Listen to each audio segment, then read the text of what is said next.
I'd like to welcome our witnesses to the hearing this afternoon to explore various aspects of the Department of the Navy's investment programs. Mr. Frederick Stephanie, performing the duties of Assistant Secretary of the Navy for Research, Development, and Acquisition. Vice Admiral Scott Kahn, Deputy Chief of Naval Operations for War Fighting Requirements and Capabilities. And Lieutenant General Karsten Heckel, Deputy Commandant of the Marine Corps for Combat Development and Integration. Welcome. Thank you for your service to the nation and for the professional service of the men and women under your commands. I also want to recognize our ranking member, Senator Kramer, and when he comes, he will submit his statement or give his statement.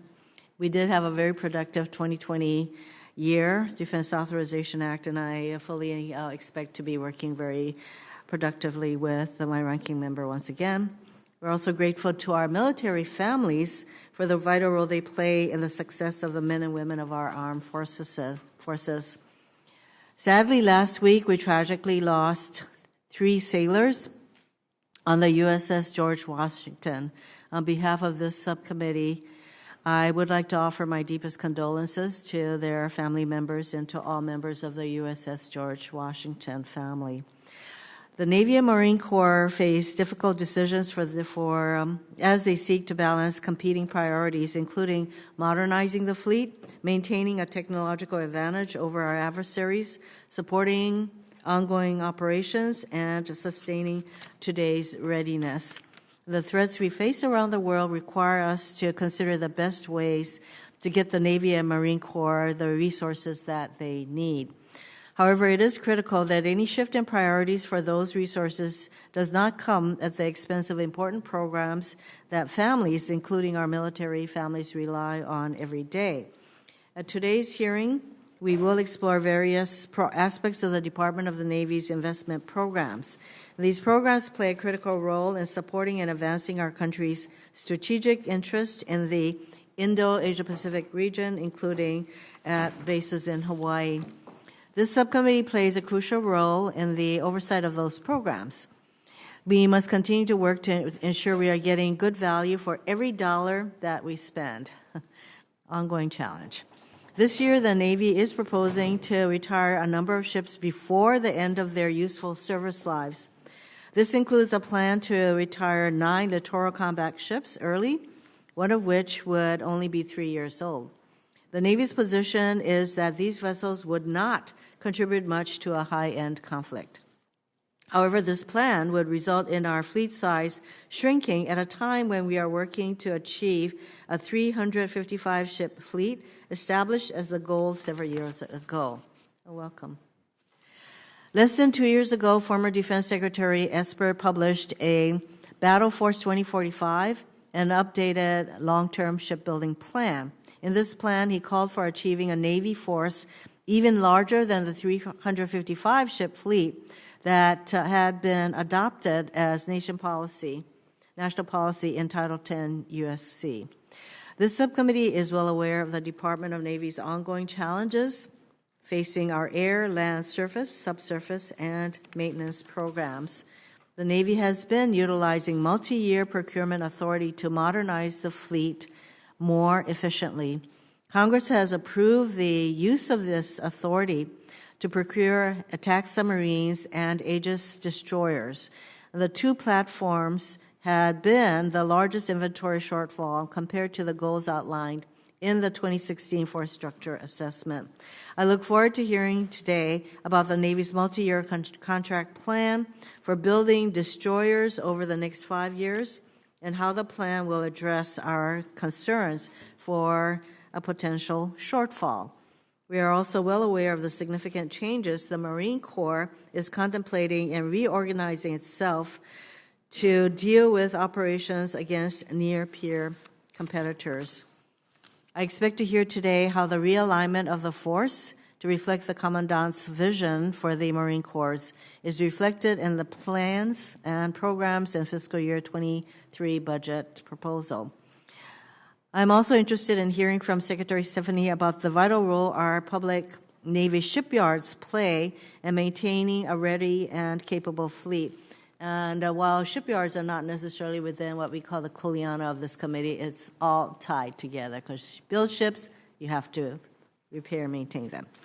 I'm encouraged that the Navy has finally gotten serious about investing in this critical shipyard infrastructure that has been neglected for far too long. I look forward to hearing from you this afternoon about how the fiscal year 2023 budget supports this shipyard modernization plan. I look forward to working with the Navy to ensure that the shipyard plan, as I said, stays on track and that you are requesting the appropriate resources for that plan to proceed. And now, I just mentioned to them that since you're late, you have to do everything I want us to do, okay? No problem, right? From what I've heard, it sounds like it's not going to be that far away. Yes, I don't think so. Thank you, Chairwoman Hirono, and thank you all for your service and for being here today as well. I will agree with a fair bit of what I heard from the chairman. It's obviously a critical time in our country, and the stakes are really high, and you're really an important part of all of that. So, appropriate funding from the Department of Defense in order to keep our nation safe, and frankly, much of the world, and defend our interests is the most critical and highest priority, of course, we have as members of Congress. I take it seriously. To this end, I want to thank the chairwoman for calling today's hearing to examine Navy and Marine Corps programs in the President's fiscal year 2023 budget request. But I have to say, like last year, I am concerned. I'm concerned that President Biden's defense budget request is woefully inadequate. Nowhere near enough to give our Navy and Marine Corps the resources, equipment, and training that they need. Quite simply because this budget doesn't keep up with inflation, it's a cut. And I'm hopeful that we can come together again to provide the department with the real budget growth that is necessary to fund critical modernization, readiness, and personnel shortfalls. Regarding the President's budget, I do want to make 3 technical points. First, we just received the detailed budget justification material on Friday, despite the budget being submitted a month ago. We need to get the NDAA done, and this delay is not helpful. Second, this year's shipbuilding plan's choose-your-own-adventure format lacks coherence, and 3 different outcomes raise more questions than they answer. And lastly, the procurement of the amphibious ship LHA-9 is double-counted in this budget in contravention of the law. This is something that I've raised with a number of the officers that have come into the office as well. We need an explanation on that, please. More broadly, I am concerned about the state of our Navy and its downward trajectory. It seems to me that the Navy is dealing with the confluence of 4 key issues. First, President Reagan added a lot of ships to the fleet quickly, right? Nearly a 600-ship Navy. 13 of the 24 ships proposed for decommissioning this year were procured in the 1980s. The Reagan-era ships are reaching the end of service life in large quantities, just like they were brought in large quantities. Former Navy officials' promises over the years to modernize and extend the service life of many of these ships or replace them with new ships, of course, have not panned out. Second, as the chairwoman mentioned, the LCS program was planned to be a major portion of our fleet, with 55 of these ships in service by 2018. Instead, we have 24 today. Unfortunately, this class has been plagued with problems from the start, and a key reason for the program, the anti-submarine warfare capability, which was supposed to be operational just 12 years ago, was canceled altogether in this budget. 9 of the 24 ships proposed for decommissioning are LCSs. Third, we need Navy shipbuilding programs that can scale up. There is a high opportunity cost in time and money for failure in Navy shipbuilding, and again, this is an area where the chairwoman and I agree. It's a key lesson of the LCS, the CGX, the DDX, and DDG 1000 programs. Just think, if the LCS plan delivered as promised, we would have a fleet now of roughly 330 ships with 55 LCS capable of hunting submarines, neutralizing mines, and conducting surface warfare. Instead, we have 31 fewer ships and no small surface combatants that can hunt submarines. To this end, the new Constellation-class frigate program must succeed if we are to grow our Navy. Unfortunately, the lead ship won't be finished until 2026, 11 years after the last of our 51 Oliver Hazard Perry-class frigates was decommissioned, which has resulted in acute and continuing frigate gap in the Navy's ability to escort convoys, hunt submarines, and defend high-value assets. Fourth, we need a consistent commitment from every administration and Congress to provide steady and predictable funding to the Department of the Navy. As bad as the President's 2023 budget request is, the projected cuts to shipbuilding in future years are worse, with the LPD Amphibious ship production line abruptly ending with no transition plan. This is simply unacceptable, as it will both further shrink the fleet and starve our Navy shipbuilding industrial base, which is already barely hanging on. I also have concerns related to the health and trends for naval aviation and the extent to which this budget supports the Commandant of the Marine Corps' force design, but in the interest of time, I won't belabor that now. I also have, I'm sorry, I already said that, didn't I? The bottom line is this budget sends China and other potential adversaries the wrong message, that we're not willing to do what it takes to defend ourselves and our allies and our partners. And we should be worried about China for a multitude of reasons, but looking at just their Navy for a moment. Their fleet surpassed our fleet size target of 355 ships 2 years ago and continues to steadily climb. Meanwhile, this budget proposes to shrink our Navy to 280 ships over the next 5 years. It simply doesn't make sense, at least not to me. So a few specifics I hope to cover today include, Mr. Stephanie, I'd like to discuss 5 shipbuilding issues to better understand how this subcommittee can be helpful, and we'll get to those 5 in my questioning. General Heckel, the Marine Corps appears to be aggressively pursuing air defense and missile systems in the Indo-Pacific. I'm interested in better understanding how these systems can both protect forward-postured Marines as well as help combatant commanders deny maneuver space to an adversary. And I'm also interested in the Commandant's requirement for amphibious ships, and I look forward to your testimony. Thank you. Thank you. Mr. Stephanie, are you testifying on behalf of the other panelists? Yes, ma'am. One opening statement for the 3 of us. Okay. Please proceed. Okay. Thank you, ma'am. Chairwoman Hirano, Ranking Member Kramer, distinguished members of the subcommittee, on behalf of myself, Vice Admiral Khan, Lieutenant General Heckel, we thank you for the opportunity to appear before you today to address the Department of Navy's FY23 budget request for our sea power capabilities. We would like to thank your subcommittee for your leadership and support of shipbuilding, naval aviation, and ground programs that maintain maritime superiority in defense of our nation. I'd like to highlight this past year we've had a number of significant firsts as we provide new capabilities to the fleet. This year we achieved the initial operational capability, or IOC, of the USS Gerald Ford, and that ship is now, first of her class, is preparing for first deployment later this year. We completed the operational testing of the CH-53K heavy lift helicopter, and just recently, just a couple days ago, we declared IOC of that capability. We have been equipping our first platoons of Marines with the new amphibious combat vehicles this year, and we expect later this year to do the first deployment of this vehicle later this year. We achieved IOC of the VH-92, the presidential helicopter, and we are now starting the commissioning process with the White House to get that helicopter into the White House's fleet. We've also accomplished the first refueling of an operational aircraft with an unmanned air vehicle. In this case, it was the MQ-25 prototype aircraft, and we refueled both an F-18, an E-2D, and a Joint Strike Fighter. Of note on the Joint Strike Fighter, this year we had our first deployment of F-35 Charlies, both the Marine Corps and the Navy deployed for the first time, and then a true measure of interoperability with our partners in the Royal Navy. This past year saw the deployment of a squadron of Marine F-35 Bravos on the HMS Queen Elizabeth. The Department of Navy's FY23 budget is guided by SECNAV's priorities to strengthen our maritime superiority and defense of our nation, to empower our people, and to strengthen strategic partnerships. It implements the Chief of Naval Operations Navigation Plan to expand our fleet capabilities for distributed operations, while building on the Commandant of the Marine Corps' Force Design 2030 to rapidly modernize the expeditionary posture of the Marine Corps. Consistent with recent budgets, this budget prioritizes the Navy's contribution to the national strategic deterrence while balancing readiness for the fight tonight, new capabilities for the future fight, and capacity across the near and future.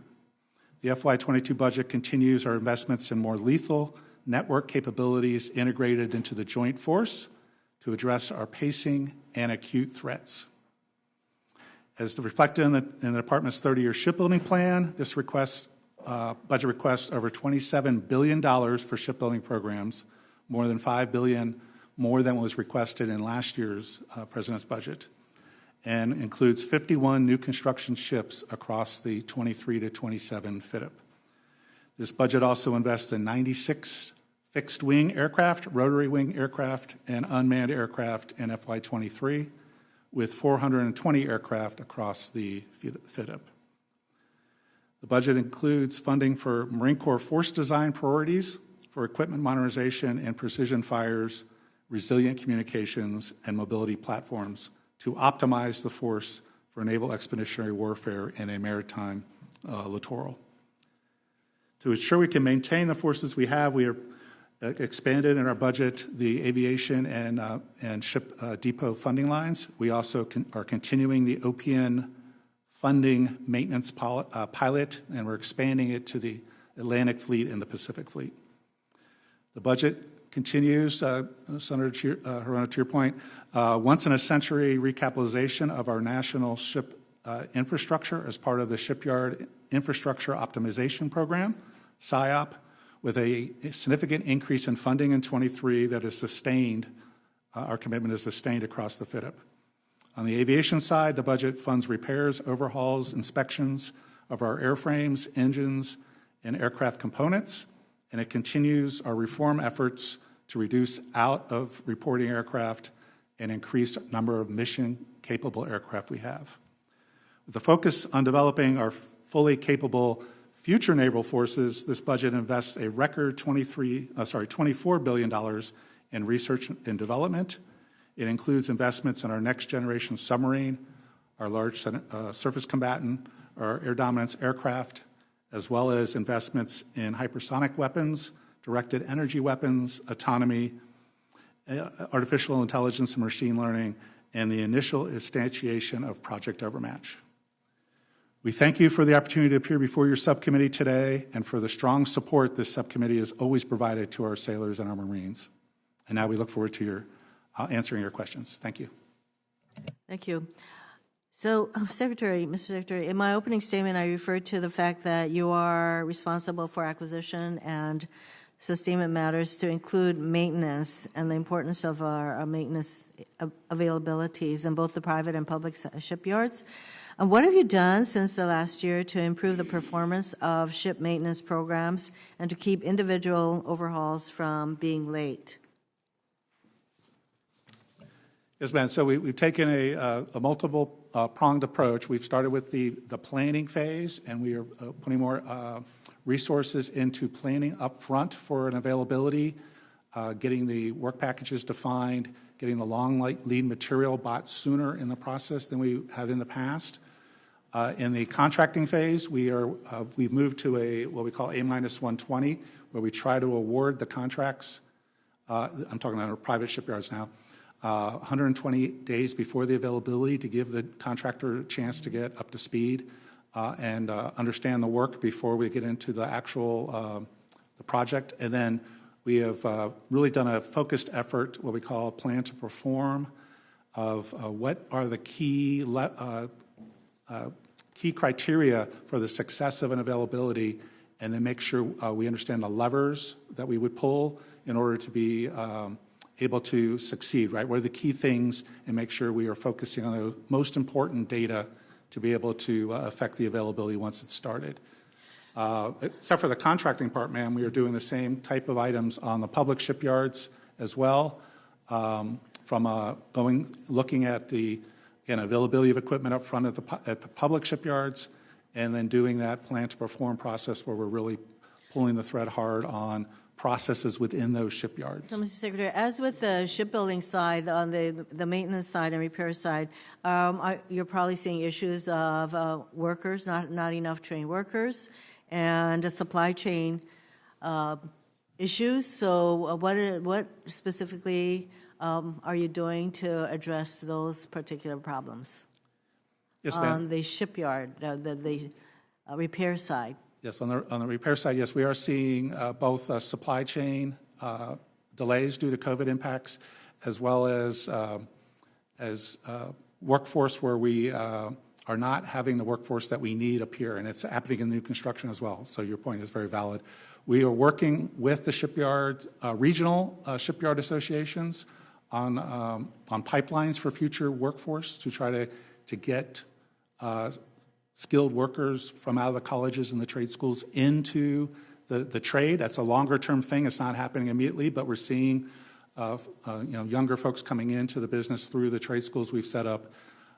For the actual work, we actually are, I'll say, illuminating. We have tools to illuminate where our supply chain is really having trouble and trying to attack that in advance, ma'am. So I think that the lack of trained workers has been an issue long before COVID.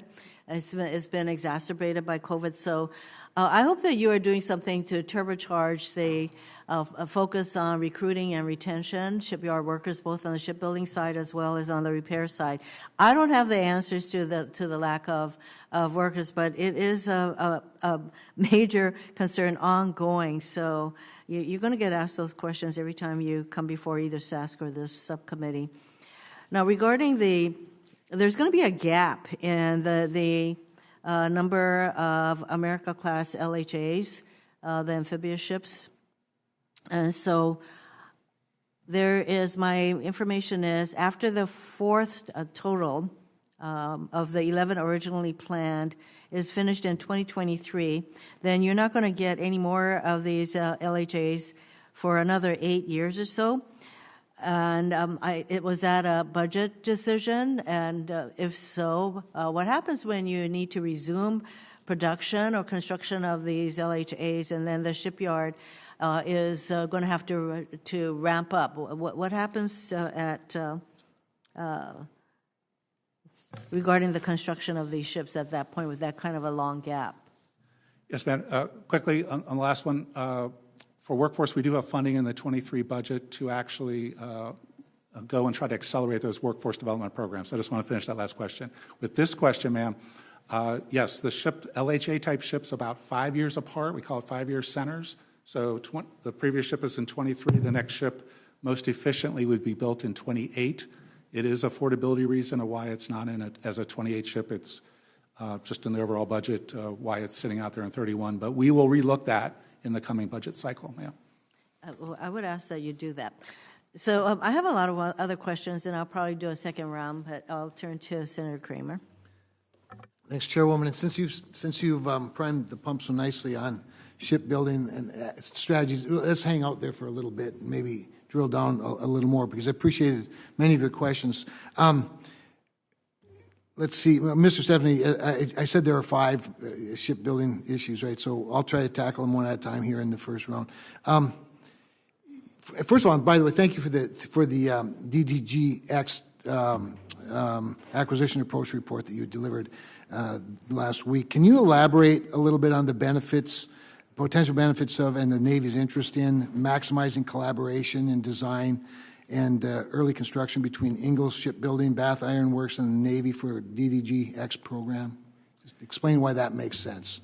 Yes, yes, sir. And as it's what we've learned on the submarine program, frankly, where the shipyards working together with the Navy, we get the best breed, right? We get the best engineers and the best planners at both shipyards working with the Navy to lay out those original specs and to lay out the plan for building it. And which shipyard maybe can do this better, what can do that better, and we take the strengths of each. The other part was we don't have downtime where we have competitive pressures where the companies have to go apart in those separate corners and do a bidding process. We can continue the design spirals until we can get to the construction of those first 2 ships. And again, we've committed that each shipyard will be involved in the construction. And so, knowing we're going to have them involved, having both companies working together on the best product using a single design tool, a single computer-based model, is what we've seen in the Virginia program as the best way to design and build, at least to build the initial ships of a new from scratch program, sir. Sure. So let's then talk about a multi-ship acquisition and procurement as well. So there are 8 Lewis-class oilers to be procured in fiscal year 2022 through 2027. It seems like a good opportunity to provide stability to the industry, including workforce, and save some money through the multi-ship procurement, including economic order quantity authorities. Can you support an approach like this, and can you provide a rough estimate of what maybe could be saved with an approach like that? Yes, sir. I would say from an acquisition point of view, absolutely buying 8 ships sets worth of equipment at the same time for economic quantity and items like that would be the most efficient way to buy it. I think when we looked at the amphibious ship, multi-ship, it was about a 7% savings, and that was with 2 different kinds of ships.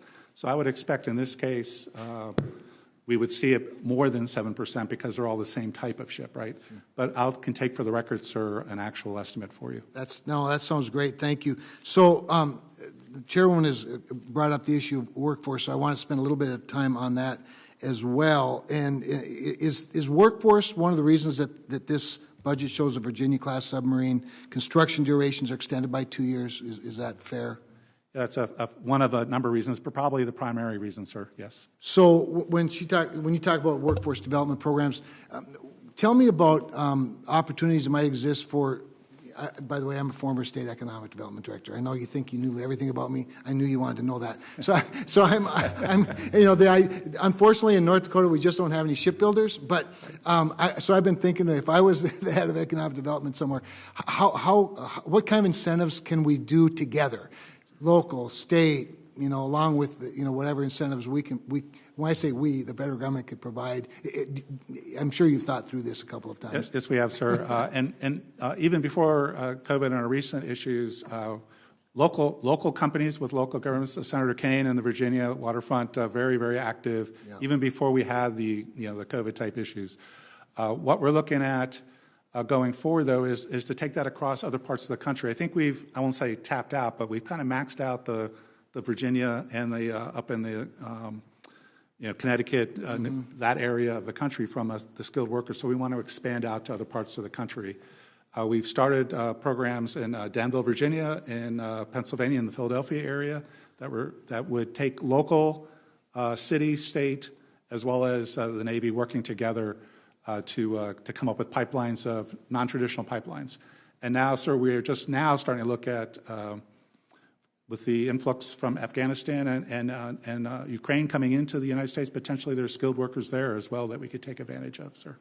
I appreciate that. Well, I'm near the end of my time, so I'll reserve my next question about the double counting issue that I brought up earlier for you in round 2. Thank you, Madam Chair. Senator King. Thank you, Chair Hirono, and to all of our witnesses. Thank you for your service. So this is just us. I mean, I'm sure it's on C-SPAN, but I want to dig into an issue that I'm confused about. So I want to ask about 2 things. I want to ask about amphibs, and I want to ask about the marine force posture discussion and budgetary ramifications of that. So on amphibs, the Marine Corps continues to state that its minimum amphib requirement is 31. But we're hearing differing estimates from OSD and the Navy about that. So if the Marine Corps is the principal end user and they're saying the minimum acceptable is 31, how do we explain confusing messages that I'm getting? And I'm hoping we can clear up the confusion. And it seems to me like there's either probably one of 3 options. Either the Marines want 31 and Navy OSD agrees it should be 31 and we'll fund 31, or the Marines want 31 and Navy and OSD agree with the 31, but there's a budgetary challenge that means we're going to have a temporary gap to get the 31. Or the Marines want 31 and Navy and OSD differ and don't think 31 are necessary. So maybe there's other forks in the decision tree, but it seems like it's one of those 3 answers. Can I start with you, Mr. Stephanie? What's going on? Yes, I would say that Secretary Del Toro, when he came in, kind of had the same question, right? Yeah. So he got the Navy, the CNO staff, and the Commandant staff together and chartered a amphibious ship study without OSD, Navy Marine Corps. Yep.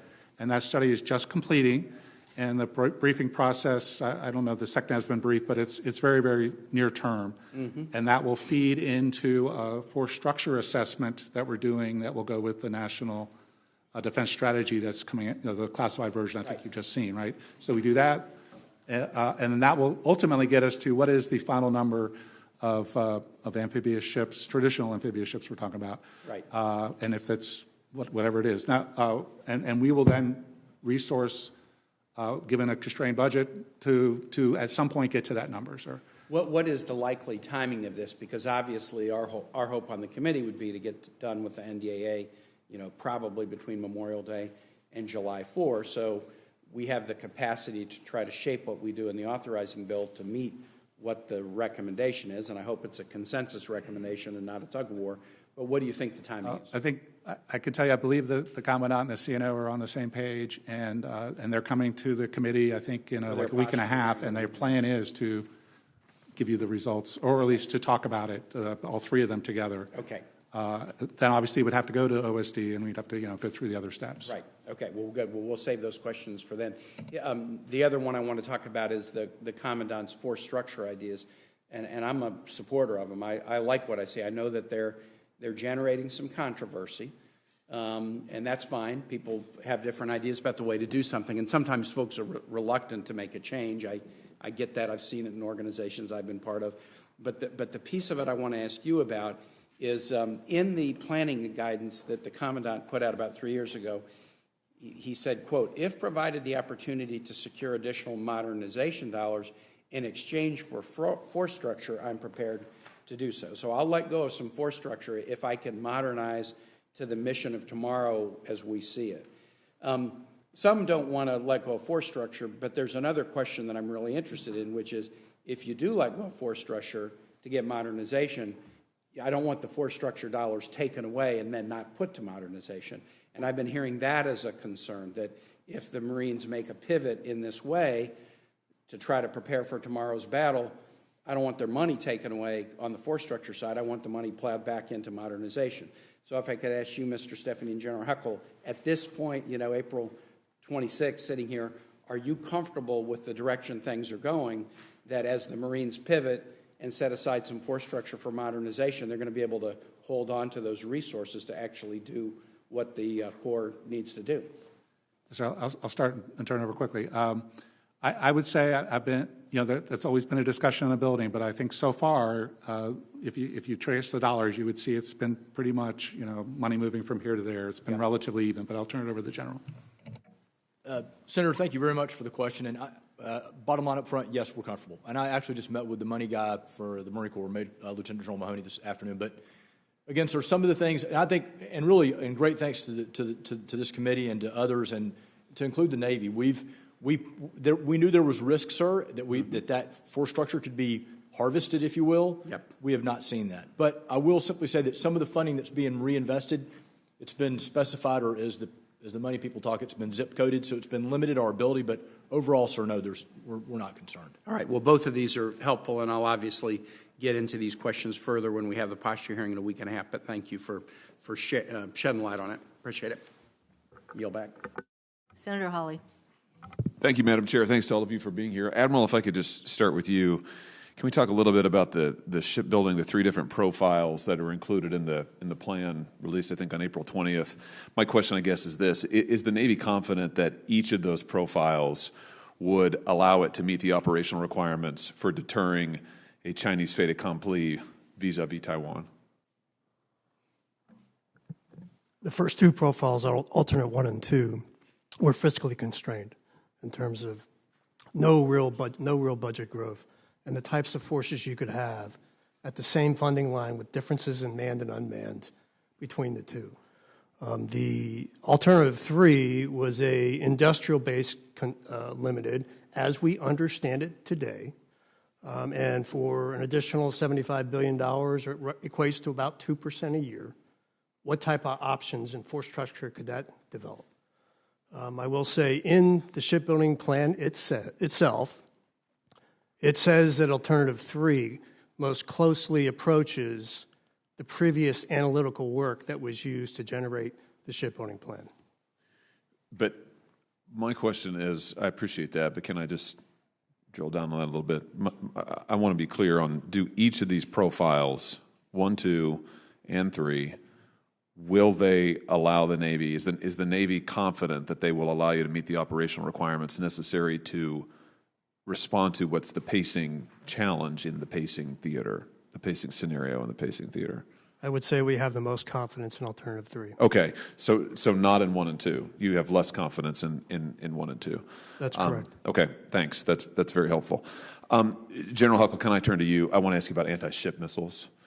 The Marine Corps has put anti-ship missiles at the top of the unfunded requirements list for the last 2 years, I think, if I've got that right. Did not do so this year. Can you just explain why that is? Sir, the Nemesis, the Navy Marine Corps Expeditionary Strike Interdiction System with the Naval Strike Missile, which you're referring to, very successful, by the way, is still our number one priority, sir. Are you referring to the UPL where the Commandant put the LPD 33 for advanced procurement? I'm sorry. I'm having. Can you repeat that, General? Yes, sir. So right now, the Nemesis remains our number one priority. Okay. Yeah. Yes, sir. No question. I think. Are you talking about the unfunded priorities list? Yes. With LPD 33, sir? Because that is the Commandant's. Obviously, force design. We the Marine Corps are very confident. I think the Navy we're on a good trajectory. Our concern right now is primarily amphibious ships. Okay. So I guess what I'm driving at here is, are you satisfied that you're getting everything that you need to accelerate fielding the capabilities that you're going to need for the expeditionary advanced base operations Absolutely, concept? sir. Okay. Absolutely. Good. And while I've got you here, General, I just want to register my thanks. I think the work on the Force Design 2030 has been outstanding, and I know that, as Senator King alluded to a minute ago, that there's some controversy about that. I know some people are upset that, for instance, Marine Corps is cutting tanks, but, the Indo-Pacific's primarily a maritime theater, and I think you're doing a great job on that, and I really think it's that this kind of bold rethinking is a model for Senator, thank else. you. And I just, it's Lytle Hart, the British strategist, said the only thing harder than getting a new thought into the military mind is getting an old one out. So, yes. Well, good work. Very good work. Admiral, can I just come back to you? I want to ask you about anti-ship missiles as well. It looks like the Navy has chosen not to prioritize them. You haven't fully funded requirements related to the SM-6, LRASMs. They're on the unfunded requirement list. I'm just wondering why that is. We have the LRASM upgrades, yes, that is part of the unfunded list in terms of capability. But we've tried to get all other important anti-ship weapons to include SM-16B, which should deliver in the future at almost, if not at maximum capacity, but near maximum capacity of the industrial base to produce. Okay, so you anticipated my next question. Is it your view then that we're maxing out, Mr. Stefani, weigh in here if you want to, but are we maxing out the base's ability? Let's stick with the LRASMs if we could. Have we maxed out? Is it your view, does this request max out the industrial base's ability to produce LRASMs, or are we? That is my understanding, sir, that we are maxing out. It's a joint Air Force, Navy. Yeah, across all services, right? You got to look at everybody. Right. And same thing with SM-6, or we're Okay. at the max without an investment. We need, Okay, so what would it, I took my time here, what would it take to expand those production lines further so we can field as many as possible now and also surge production if we have a potential conflict? We've done that analysis. I don't have it with me, but I'll take that for the record. Okay, that would be very helpful. My time's expired. If we have time later, I'll come back for a second round. Thank you, Madam Chair. Senator Blumenthal. Thank you, Chair Hirono.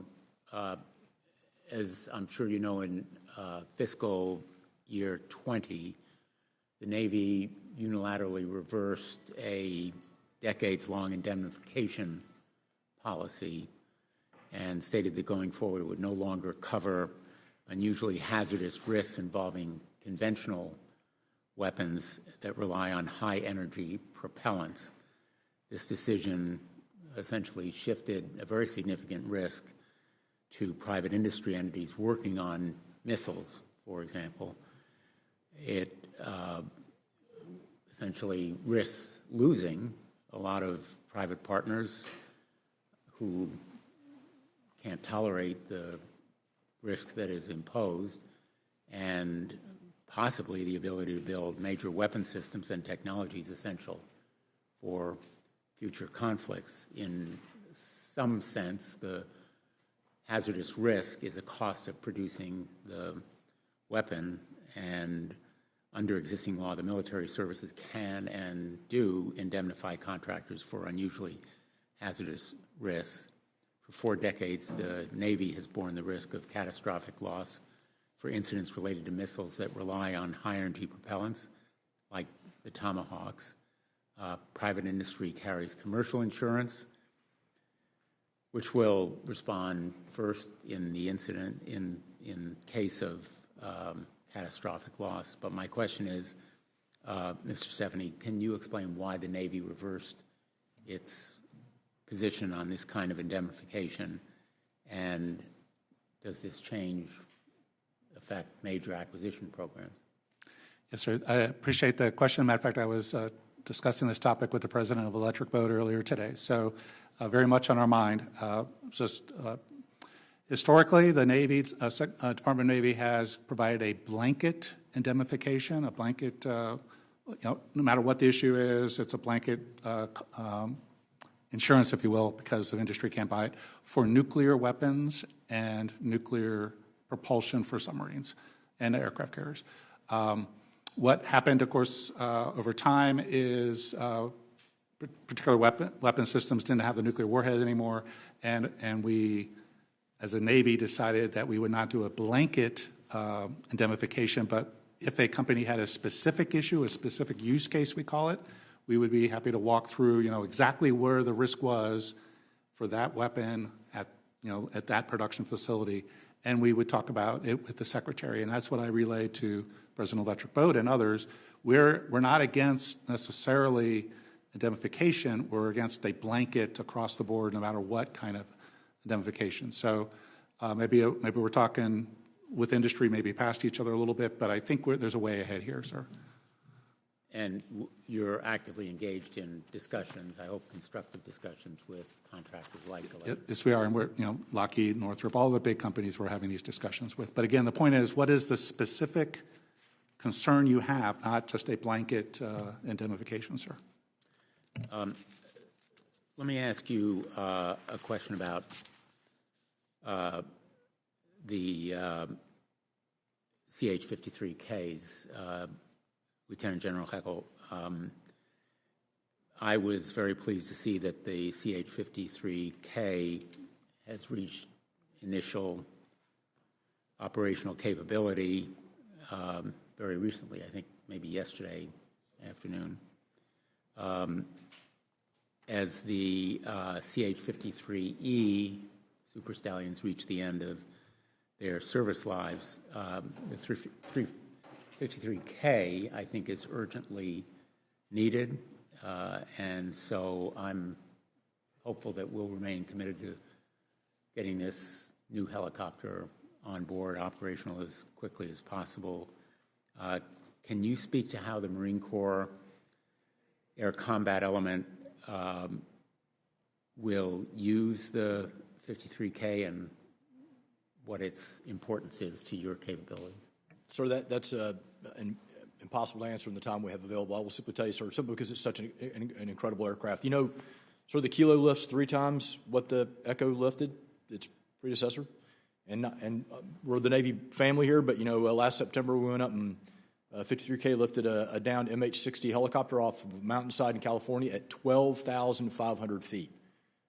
Unbelievable. The Navy thought they were going to have to cut that thing into thirds or quarters to get it off the mountain. So the 53Ks are absolutely vital to what we're doing in the Indo-Pacific.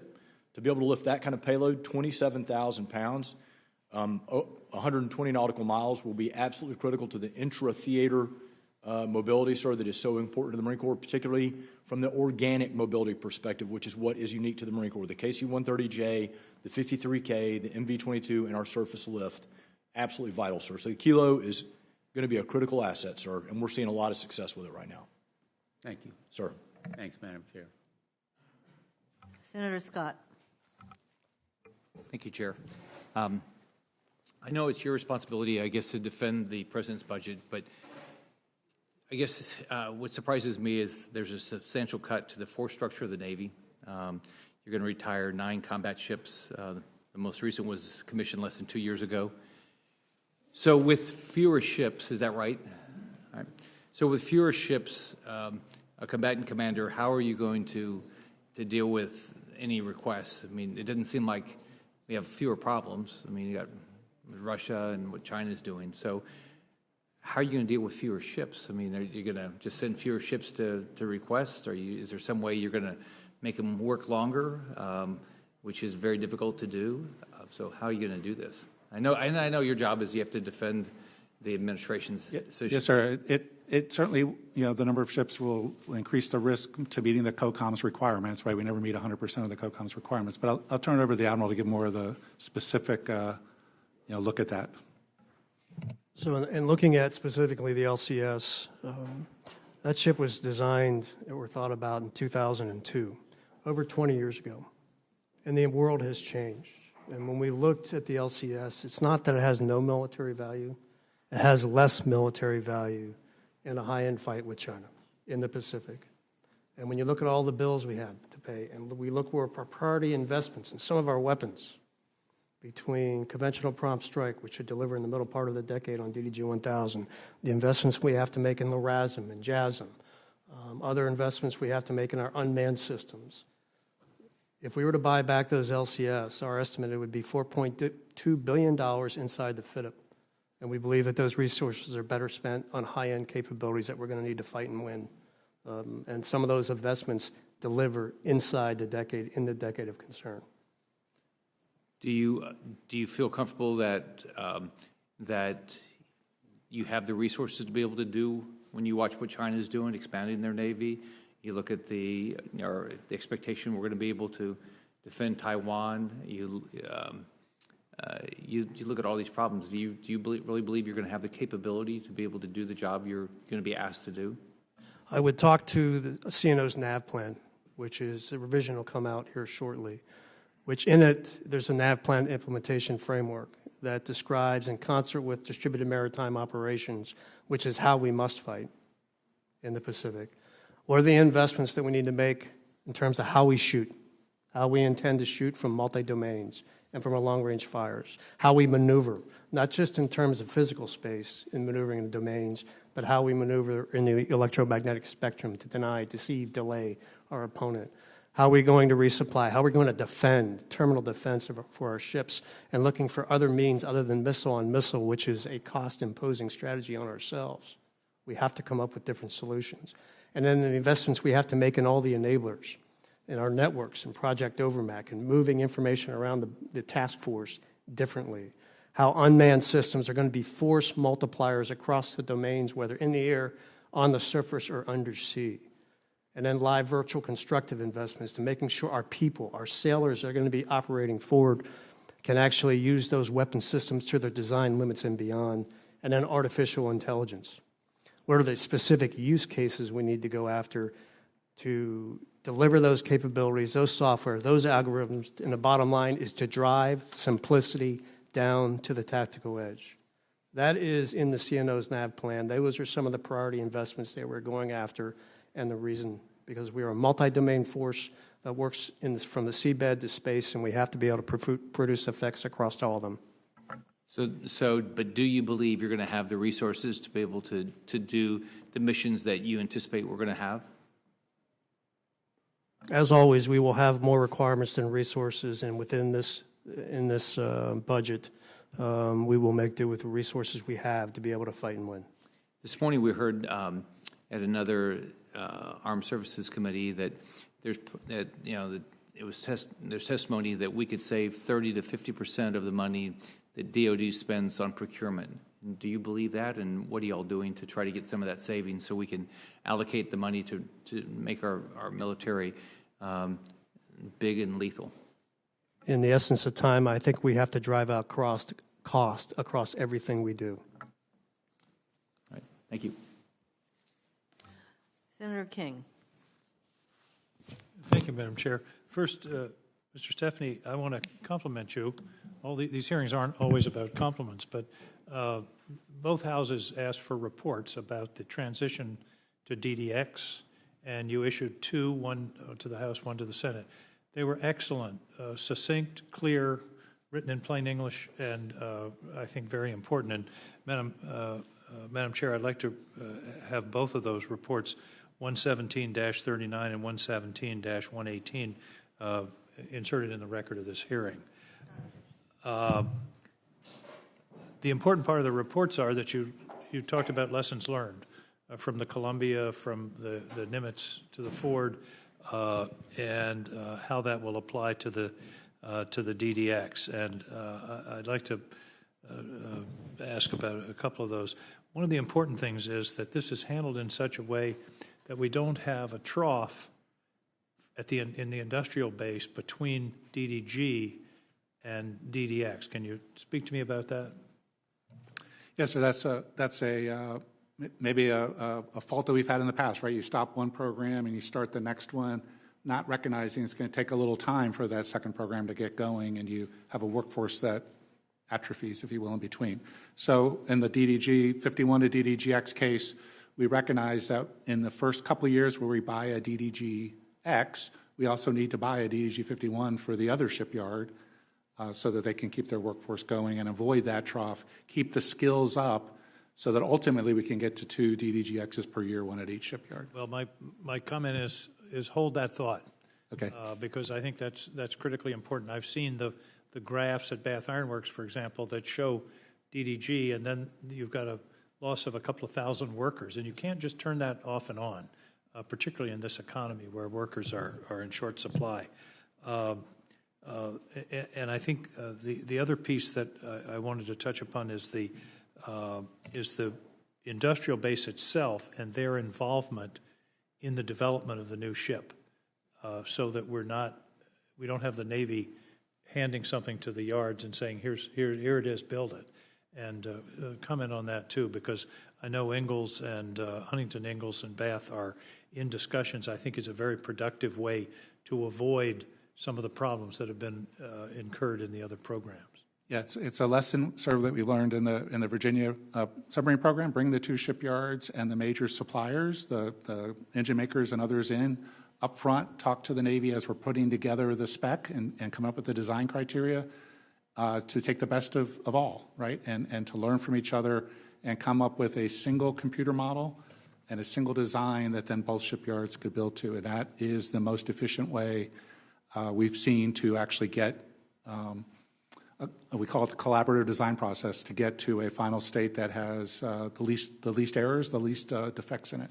And as I have sat through hearings on the Ford, I couldn't help but notice the provisions in the report that talked about let's not do all new technology at one time and let's test it on the ground first.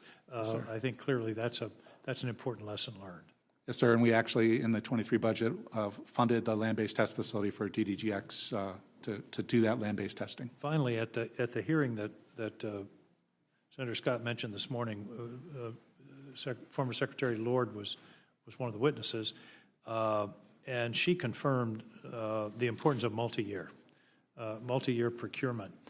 She used a term, frankly, I hadn't heard before. Maybe I haven't been around this stuff enough. She said the problem is lumpy procurement, and you want procurement that can provide some continuity to the industrial base so that they can make the investments necessary. Do you share that, the importance of multi-year? I think it's also better for the taxpayers, frankly. Yeah, I want to completely agree that planning for investment and planning for the workforce and those other things that the shipyards and suppliers need to do completely benefits from a long-term 4 or 5 year commitment, a multi-year type process. So totally agree with Ms. Lord on that case. And to the previous question about cost, that's one of our main ways to reduce the cost of our programs is to make those long-term multi-year contracts and put them in place. Well, there's no question. The learning curve, even on, we built 3 Zumwalts, and the learning curve on just on those 3, there should have been a dozen, but those 3 was quite remarkable from ship to ship to ship. And you're not going to ameliorate those learning curve costs, particularly on DDX, without a long-term multi-year procurement. Yes, sir. Agree with you completely. Thank you. Let the record show the witness said he agreed with me completely. Well, you complimented me to start with, sir. So. Thank you. Senator King, I note that every time one of our testifiers agrees with you, you make a point of noting that. So, noted. We'll start on round 2 of our questions, just to make sure regarding the funding for the shipyard modernization. Does your fiscal year 23 budget fully fund this year's plan for the shipyard modernization plan? Yes, ma'am. The budget this year increased almost $1.8 billion in fully funds all of our plans for 23 through 27. Yes, ma'am. So when we talk about a multi-year contract, so is inflation an issue with regard to how you're going to come up with the negotiations for these multi-year contracts? How do you account for inflation and some of the other factors that may need revisions to the contract? Yes, ma'am. So in our shipbuilding contracts, we have an economic price adjustment clause, a special clause we put in that accounts for inflation. It actually makes an assumption, and then if it gets outside of that, higher or lower, we can adjust the contract as we go. So in our shipbuilding contracts, we don't have that in other places, but in our shipbuilding contracts, we do have what we call an EPA clause to protect the company from risk going up or down. That's good, because the issue had come up in the SASC hearing this morning. The Navy has presented a 5-year shipbuilding plan that includes 2 destroyers per year for a total of 10 ships. And I understand that the Navy intends to request another round of multi-year procurement authority for destroyers, but for 9 ships, with an option to add another ship to the multi-year contract at some point in those 5 years, and an option to buy a third each year for a maximum possible of 15. That's what you're contemplating. Ma'am, yes, we are modeling the planned multi-year after the one we have right now, and the one we have right now has 10 ships in the multi-year with a competitive option for a third ship in each year. That's the basis for what we plan to do in the future one. The one exception, as you noted, being that we would have 9 firm ships instead of 10 firm ships in that baseline contract. But otherwise, the terms that we're anticipating for the new contract will be the same as the one that's in place right now. Again, that hasn't been approved yet. That's just our initial, plan as we're going forward. Just so I understand that, then I know that there is interest in this committee for 15 destroyers instead of the 10. So you are creating a situation where we can get to 15 if you exercise that option, provided that we fund that option, which means that you will request funding for that option to be exercised. Is that correct? It is Am I understanding this? It is our Navy plan at this point to go forward so that if we did request a third ship, we have the ability to buy it. But that, again, we're in the early stages, ma'am. I don't want to make that a commitment from the department yet. Okay, well, when you say commitment from the department, does that mean that you do have to request that the money for the additional 5? We would have to request the money for the additional 5, yes. And would you do that?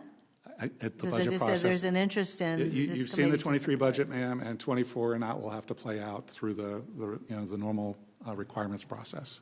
So I can't make a commitment on 24 and out, and you've seen our budget proposal for 23, which is only 2 ships in 23. So, Okay, but going forward, though, if we're kind of in a little. you see what I'm getting at, right? I think some of us would like to get you to 3 ships instead of 2 ships.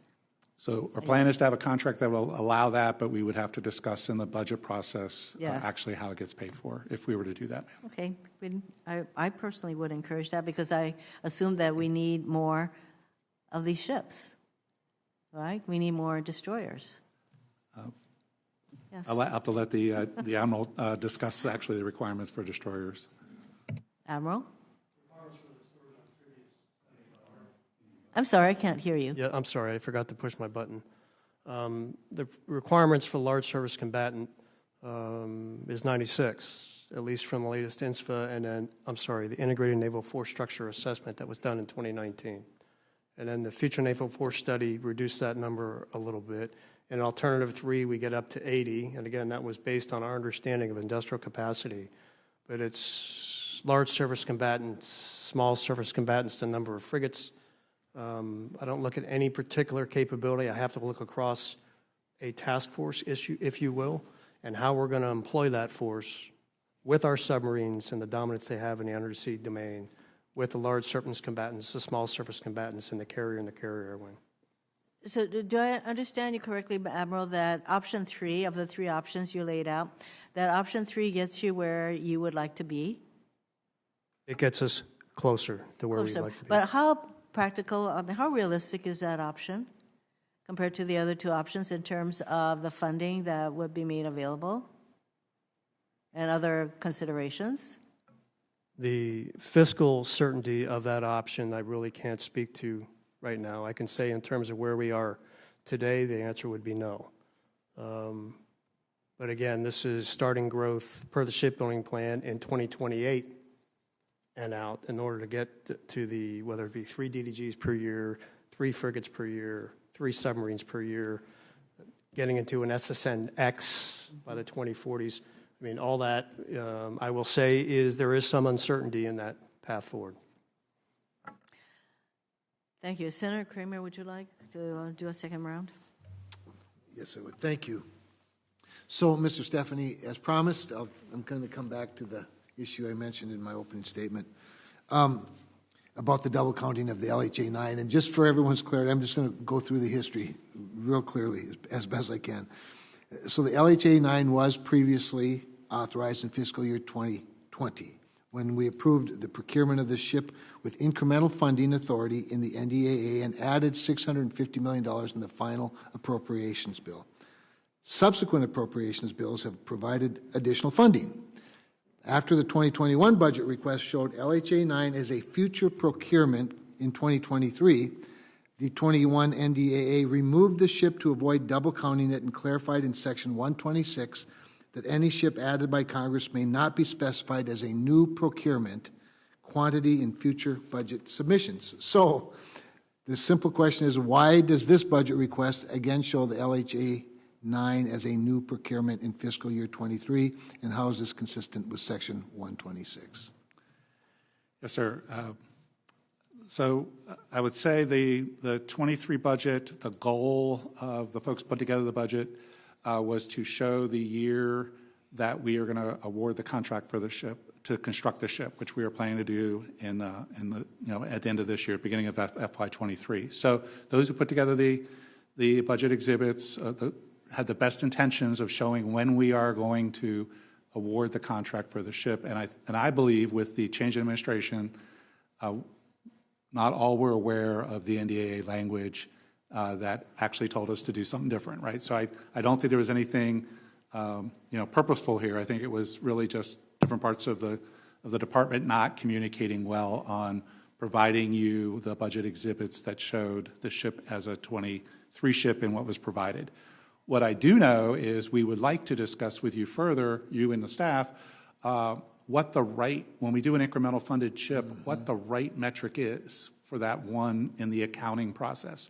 Is it when we award the contract? Is it when it's funded initially? What's the right method? CVN 81 is a little different story. CVN 80 a little different story. We'd like to have a consistent approach.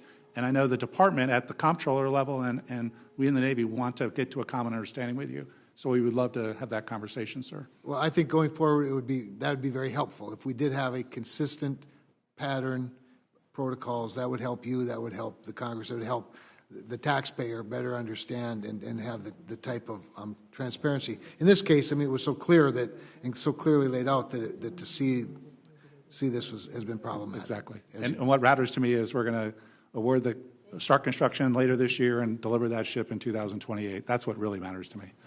Well, I appreciate that, and we appreciate the clarification. We'll see whether something else can be done to improve going forward, for sure. General Heckel, I want to follow up on a line of questioning that Mr. Stephanie had answered earlier relating to the Commandant's requirement for traditional amphibious ships. What was his requirement?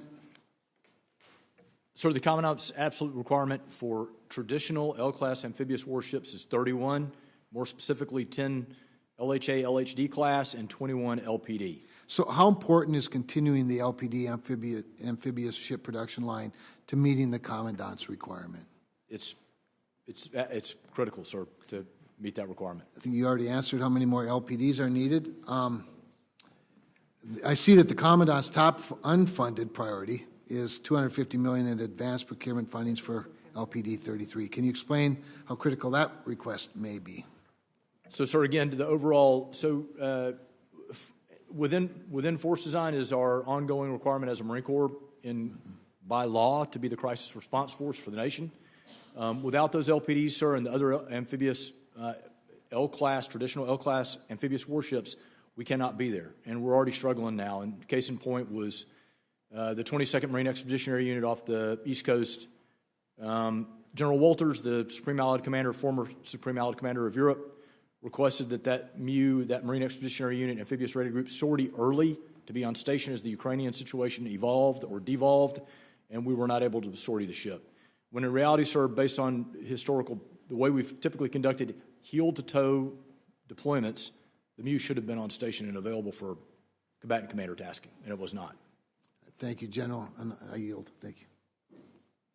Senator King, would you like round two? I'm going to submit a question for the record of classified response to the Admiral and the General in terms of defensive capabilities to emerging Chinese capabilities. I don't think I know you need to say more than that.